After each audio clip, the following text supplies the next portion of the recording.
தூக்கும் மாமாய் அழகு மான தூக்கலாமா மாமன் வீரம் என்ன அதத்தான் நானும் பார்க்கலாமா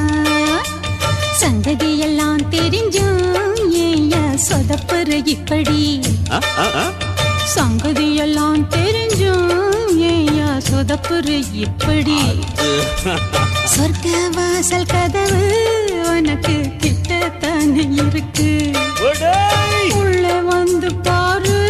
கிடைக்கும் தேவைப்பட்ட சரக்கு எப்படி எப்படி அது அப்படி அப்படி ஏய் எப்படி எப்படி அது அப்படி அப்படி